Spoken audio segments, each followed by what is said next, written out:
Bienvenue sur MTV+, il est l'heure de votre édition de l'information qui débute avec le sommaire. Côte d'Ivoire, le gouvernement ivoirien lance le SICA 2023, un projet avec pour ambition de faire du pays un véritable hub de développement des industries culturelles et audiovisuelles. Question sécurité, le ministre Vagondo inaugure le nouveau commissariat de la ville de Sakassou, une œuvre qui rassure la population sur sa sécurité. Et nous terminerons avec la deuxième édition du festival de musique chrétien ivoirien qui s'est déroulé le vendredi passé. Bienvenue, la Côte d'Ivoire a désormais son salon international du contenu audiovisuel d'Abidjan, en présence du ministre de la Communication et de l'économie numérique Amadou Koulibaly et de sa collègue de la culture et de la francophonie Françoise Rimac. Le lancement officiel a eu lieu la semaine dernière à Abidjan. Rassembler des institutions gouvernementales, des distributeurs et producteurs internationaux, des chaînes publiques et privées, des opérateurs du câble de satellite, de mobile et de services de vidéo à la demande, tels sont les objectifs de ce salon. Le SICA vient de voir le jour. Le Salon international du contenu audiovisuel d'Abidjan se veut une plateforme de rencontre qui réunira dans la capitale économique ivoirienne les professionnels du secteur et des investisseurs internationaux. L'objectif principal est de valoriser le contenu audiovisuel. Pendant le SICA, d'importantes communications seront faites au cours des panels. Et avec la mobilisation de tous les professionnels du secteur audiovisuel et de la culture de notre pays, que nous relèverons le défi de l'organisation du SICA 2023 et de faire d'Abidjan la destination privilégiée de la création audiovisuelle. Pour un écosystème audiovisuel et cinématographique africain pourvoyeur d'emplois à l'ère du numérique, c'est le thème inaugural du salon co-organisé par le ministère de la Communication et celui de la culture et de la francophonie. L'intérêt du salon aujourd'hui est primordial parce que bien sûr, il va permettre de trouver ensemble des solutions sur le financement parce que le financement est clé dans le cadre de la diffusion, de la production, la réalisation de films. Le SICA vient donc combler un vide, notamment dans notre espace ouest-africain. Au demeurant, il n'est pas normal que dans notre espace communautaire francophone, il n'y ait aucune initiative centrée sur la promotion du contenu audiovisuel.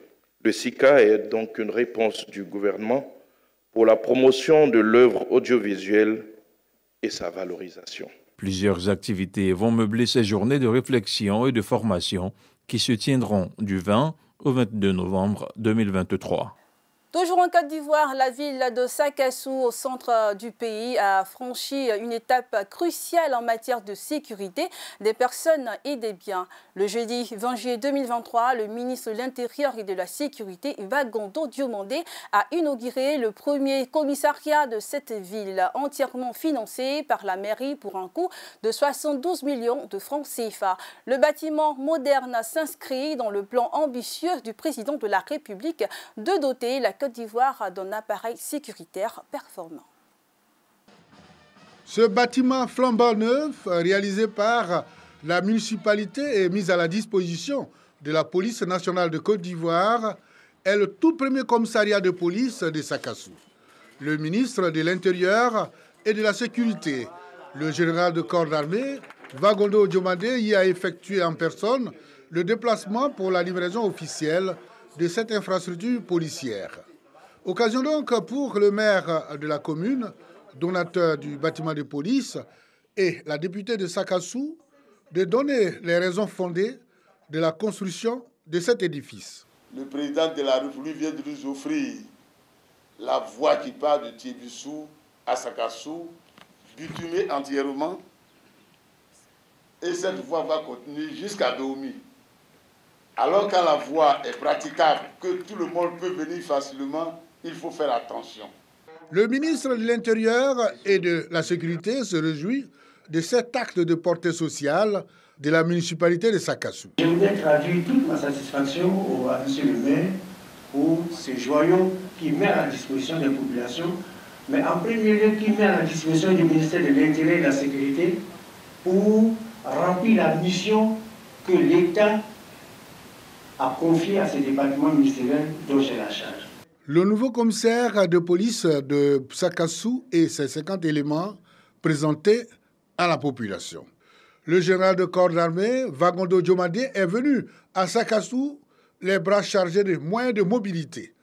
2 motos et 2 véhicules pour le nouveau commissariat de police et 2 autres véhicules pour le corps préfectoral.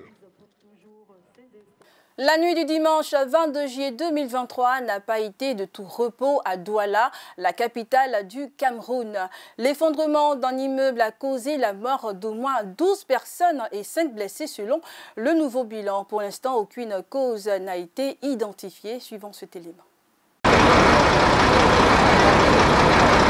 L'effondrement d'un immeuble d'habitation à Douala, la capitale économique du Cameroun, a fait au moins 12 morts et 5 blessés en urgence absolue, selon un bilan provisoire.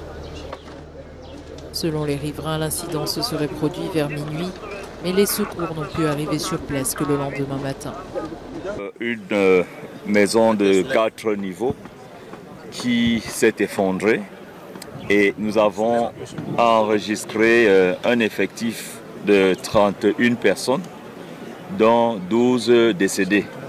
Les autres sont dans les formations hospitalières pour des soins médicaux. L'armée a été mobilisée pour prêter main forte aux sapeurs-pompiers et accélérer les recherches dans les décombres. Pour l'heure, les causes du drame restent inconnues, mais cet immeuble vieillissant montrait des signes d'insalubrité. Des ouvriers qui avaient été chargés du chantier de rénovation de ce bâtiment restent dans l'incompréhension. Bon, je peux dire sur mon sommeil, il était à minuit 5. Oui. On m'a appelé, je ne décrochais pas, c'est vers les minuit 30 que j'ai sauté, j'ai pris le téléphone et on m'annonce la nouvelle qui est tellement tragique. Vraiment. C'est sûr qu'il y avait des signes, mais on était en train de travailler dessus. Oui, on était en train de surmonter le poteau. Tandis que les recherches se poursuivent, les blessés sont pris en charge à l'hôpital de la Quintini de Douala. Le bilan qui risque de s'alourdir est de 12 morts, parmi lesquels une fillette âgée de 3 ans et une jeune fille de 19 ans. Sur l'île de Kos, en Grèce, les effets du dérèglement climatique se font de plus en plus ressentir sur les produits locaux.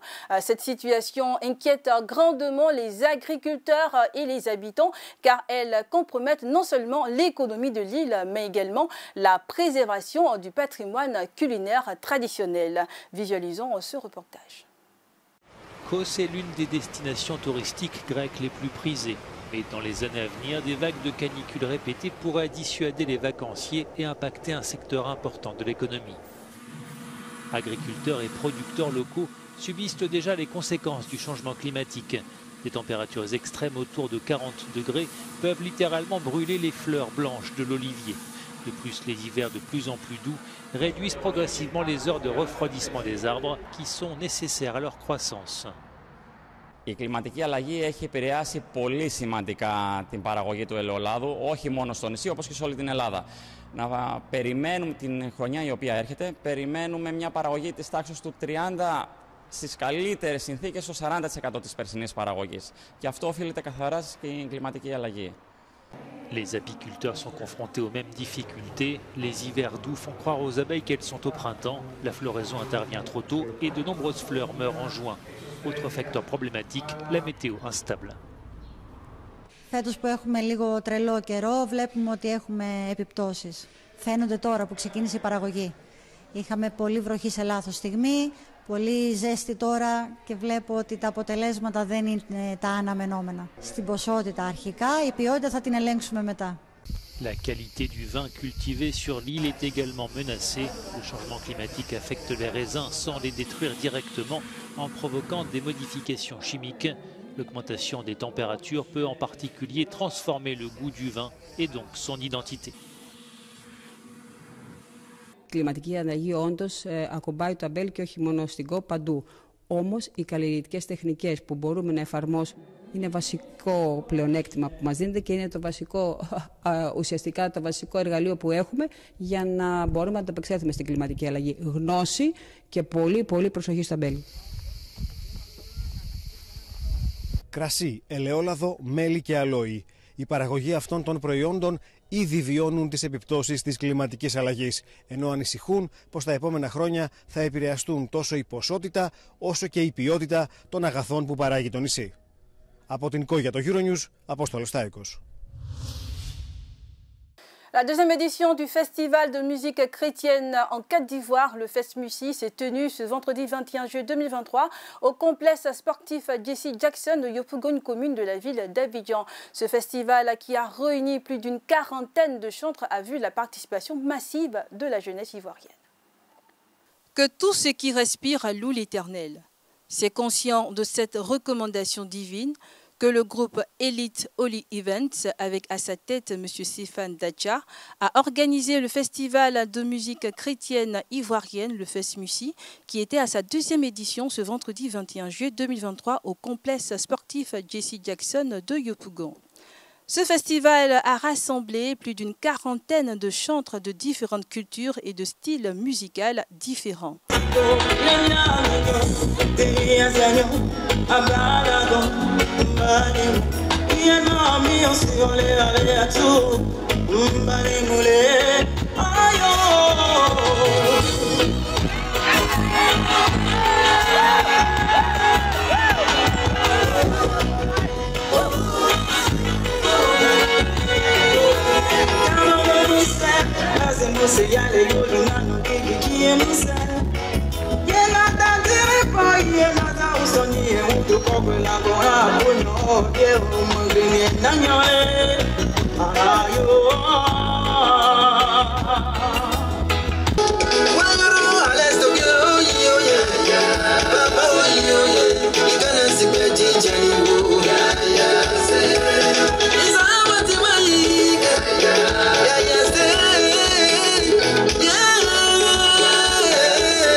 Le FestMusic a déjà de la notoriété auprès de la jeunesse ivoirienne venue nombreuse participer à ce grand rassemblement musical.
Pari réussi pour le commissaire général du FESMUSI, M. Stéphane Dacha, qui a créé ce cadre festif pour la louange et l'adoration à Jésus, mais aussi pour l'évangélisation. Alors le FESMUSI est parti d'une idée toute simple, c'était vraiment de créer une plateforme pour que tous les enfants de Dieu, sans distinction d'appartenance à une église, puissent se retrouver pour louer et célébrer le Seigneur. La Bible dit qu'il est bon pour des enfants, des frères et sœurs de demeurer ensemble. Et c'était l'occasion pendant une fois dans l'année quand même, de pouvoir tous se retrouver pour le faire. Vous voyez, tout le monde s'amuse, tout le monde célèbre le Seigneur, mais c'est en même temps une évangélisation aussi. Vous savez, tous les endroits que nous n'occupons pas, le diable occupe à autre chose. Donc c'est pour cela que ce genre de programme permet non seulement à des gens qui ne seraient pas venus dans une église, de venir pour faire une rencontre avec le Seigneur, de partager un moment avec le Seigneur. Jésus dit, la Bible dit, le peuple que je me suis formé publiera mes louanges. Et le but du FESMUSI, c'est ça, c'est de se retrouver une fois par an pour célébrer le Seigneur, l'adorer et puis faire des rencontres entre frères. Alors, comme il y a un début à tout, c'est vrai que les 2 premières éditions se passent sur Abidjan. On envisage effectivement le délocaliser le concept pour se rapprocher aussi des populations. Alors c'est pour ça que vous allez remarquer, on ne le fait pas dans un seul endroit, parce qu'on veut aussi se rapprocher des gens, on veut se rapprocher des populations. Et le faisant, c'est une occasion pour nous de faire des endroits. L'année dernière, on était à Cocody, cette année, on est à Yopougon. Peut-être que Dieu fera grâce, demain ce sera Yopougon et pourquoi pas Bouaké et d'autres éditions. En tout cas, je profite de l'occasion pour dire merci à tous les hommes de Dieu, à commencer par votre chaîne. Saluez votre papa de notre part et aussi tous les hommes de Dieu qui nous ont reçus et tous les frères et sœurs qui ont joué le jeu, qui sont là aujourd'hui, qui s'amusent. Ceux qui n'ont pas pu venir, sachez que désormais nous avons un festival qui s'appelle le FESMUSI, c'est le nôtre. Si on n'en fait pas la promotion, personne ne le fera. Que Dieu vous bénisse et à bientôt. C'est sur cette note de musique que prend fin cette édition de l'information. J'ai été ravie de vous l'avoir présentée. Je vous souhaite à toutes et à tous, chers fidèles téléspectateurs de Miracle TV+, la télé qui transforme, une bonne semaine.